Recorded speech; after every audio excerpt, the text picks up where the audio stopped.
Could be. Yeah. Well, guys, we are on. My name is Alex DeAnda, Conservatives of Texas, established 2019. Thank you for another coming on to another show. I know we haven't been on for a little bit, but tonight we have the great pleasure of having Miss Misty Vigil, former candidate for City Council Place 2. How you doing tonight? Pretty good. How are you? Great. And we have Zach Bice. Hello, guys. He's joining us again today. And what we're going to do this evening, we're over here at Roasters on Georgia Street. We're just going to have a little fireside chat about your experience and what you what you thought about this run. She ran for City Council Place 2. We just ended our elections this last Saturday. I think you fared out pretty well. I mean, given that you really, we talked a little earlier and you were saying that you made some moves, but nothing major, and you came out with almost 2,000 votes. What do you contribute that to, and what was your experience? I was talking to a gentleman earlier about helping out with the AISD, and he made a statement that it was refreshing to see all the candidates step forward. It's a better problem to have a bunch of decent candidates to pick from than just one or two people to pick from and not actually like any of the candidates that you're going for. Yeah. So I would say that was one thing I really learned about the whole thing. Personal experience, there's things that I could have done to do more that I didn't, but I'm pretty okay with the outcome of what it was. I only did it for 3 months. Yeah. And some of the other candidates have been planning this for a long time. So. Yeah, I think you fared out really well. What did you know about Misty Vigil, if anything? I mean, did you just hear her name or I've just heard your name, but I really didn't know a lot about you as a candidate. And I guess what I would ask is, after you kind of stop and reflect and look back about what you've learned about the process, would you think about making another go at it later on? Or if not City Council, would there be another spot that you might think about running? Yeah, I definitely would like to run for something. City Council for me was, I wanted to learn because I wanted to understand city policy and how things are ran. And but I think I can still do that. So I don't think it's something that I have to give up on. Definitely. When you look at our budget, it's almost at $500 million. What are some ideas that you were thinking of applying to our council? What were some things that you thought were going to be good ideas? How are you going to get those done? I had talked to Cole about different ideas that I had for like an equal tax instead of doing like a property tax. Mm-hmm. We had talked about building revenue, say within like the Civic Center, to help fund different projects for the Civic Center. As far as the budget itself goes, I think there's some things that could be relooked at and maybe taken out and redone. I guess the whole budget could be rejuvenated, I guess you could say, especially on certain issues. One in particular would be getting funding for all the COVID stuff that is no longer going on and eliminating those from the budget. Mm-hmm. And I'm sure there's other stuff in there. Yeah. Our enterprise money, which to my understanding is, from your water and whatnot. I wish we could tap into that somehow and try to help out, some of the areas in the city, like the north side with their water pressure and things of that nature, and maybe even offer up a certificate of obligation to just get that need met, so that way it doesn't hurt their taxes. So I was driving over there the other day, and I noticed there actually is some building going on over there, and newer homes being built. But I'm not real for sure why they have a water issue over there, unless it has to do with maybe not having water towers over there. It could be. But I'm not 100% for sure about that. I would actually have to get some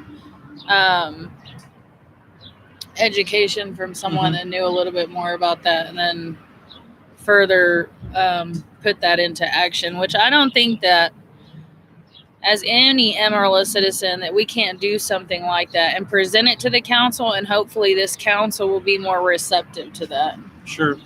And so what you're kind of saying is when you're over there, you wouldn't see any development if there was certainly an issue of that in that regard. I mean, why would they be developing over there if there was such an issue? Is that kind of what you're getting at a little bit? Yeah, because I really think there is an issue with the water over there.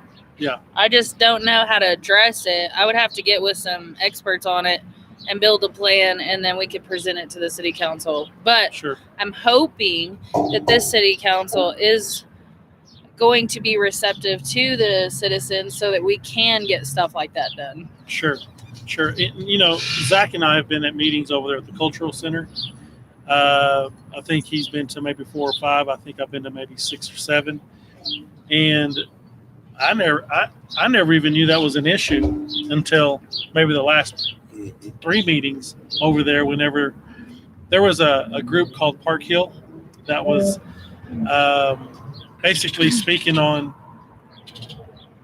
needs that needed to be met when it came to, grocery stores, dentist office, things of that nature, building them over there. And some of the small business owners over there kept bringing up water pressure.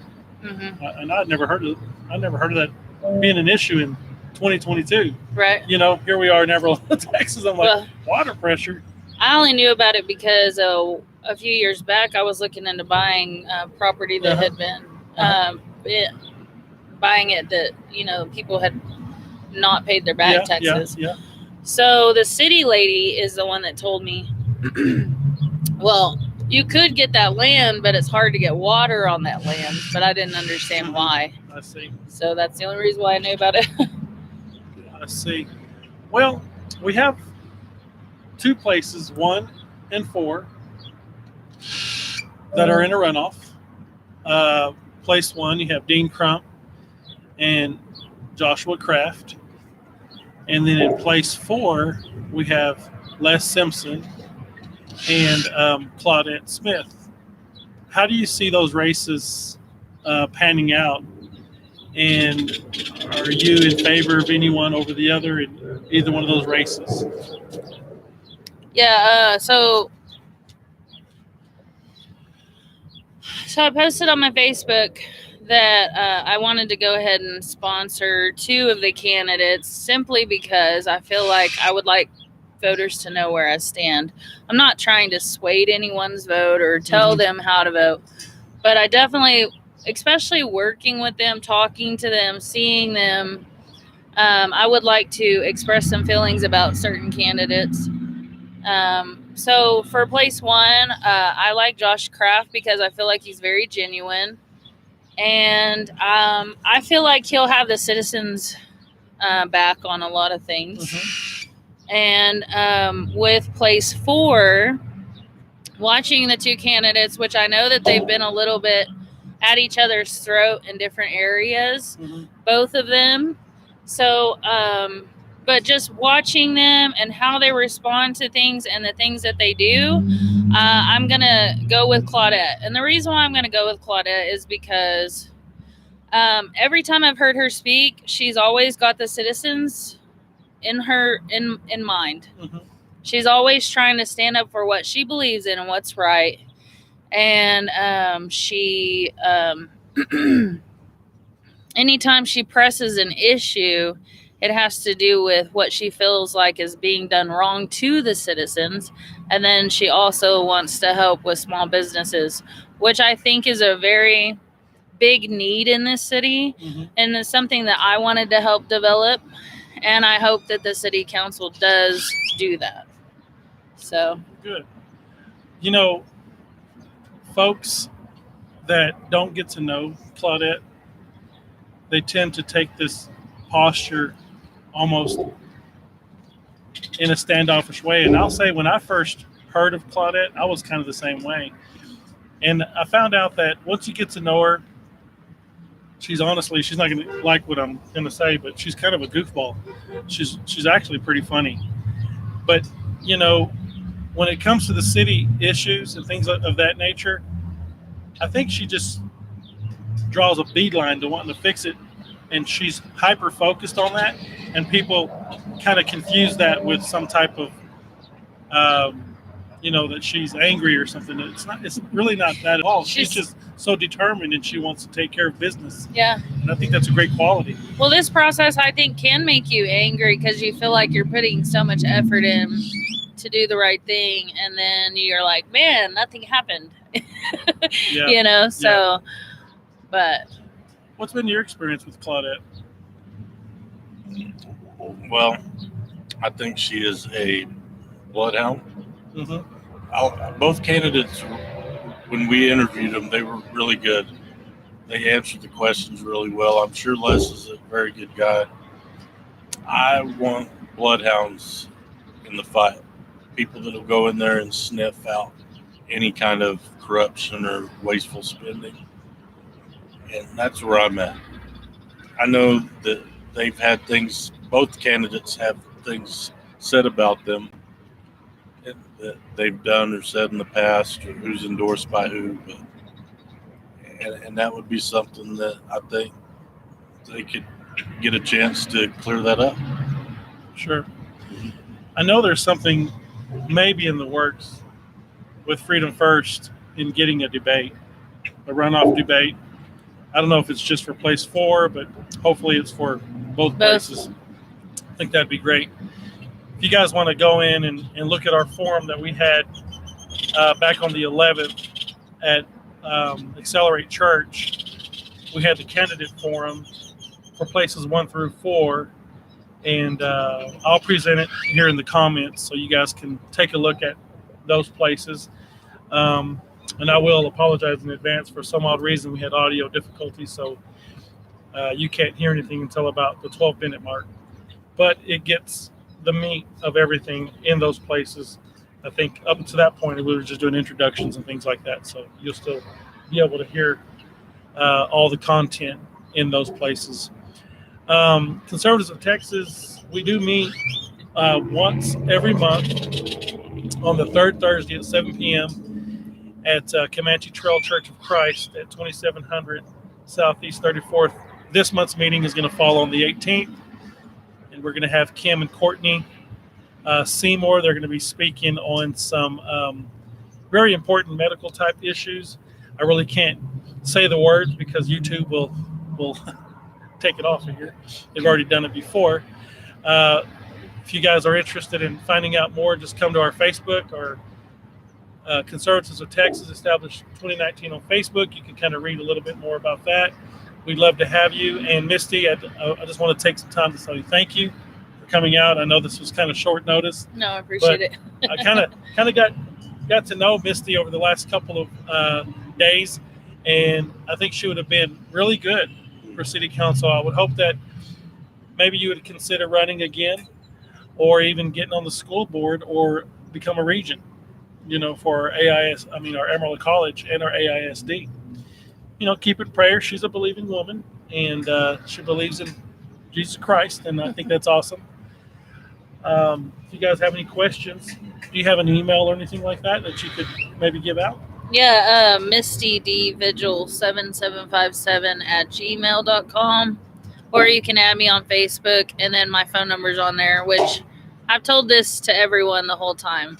If you have any questions or anything you'd like to talk about, feel free to contact me. I don't have any problems talking to anybody. So hopefully we can get her to join us at Conservatives of Texas to do some things.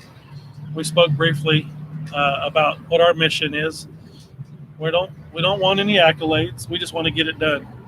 I don't want to tell you what we want to do. We want to be able to tell you what we've been doing or have already accomplished. That's not a knock at any other group. I think they're all great, but that's kind of what's been on our heart, our spirit. We have folks in Midland, Odessa. We have folks in Houston. We have folks in Dallas, Fort Worth, Austin, and we just want to keep our nose to the grindstone and get things taken care of. We have all kinds of issues that a lot of folks don't realize are going on because naturally we have a trusting heart and a spirit, and that's a good thing to have. I hope we never lose that. But I also want to say that we have edifying things that we're doing too. Be looking out for our workshop that we're going to be having in the fall. I've already spoke with Mr. Martinaire, and we're going to be implementing a workshop that has to do with coding and software development. And we want to get the schools involved, and we're looking at about maybe 50 or 60 folks to join us in that when it comes to students. And so, the sky's the limit with our own being, and we want to be able to provide a bridge to those issues. And I think that in speaking with Misty Vigil over the last couple of days and whatnot, I think she has a lot of great ideas. And I know it seems like your heart is in that same space. So it's been a great pleasure getting to know you. Thank you. And I think it's going to be great. Zach, do you have anything that you'd like to? I don't have a whole lot to say. I Yeah. just think the future's looking good, and I'm glad to be a part of it. All right. Well, Misty, thank you for Thank your you. time. I All right. appreciate it. You're so welcome. It was nice to meet you. Yes, I'm glad you came. Thank you. Let's see how it went.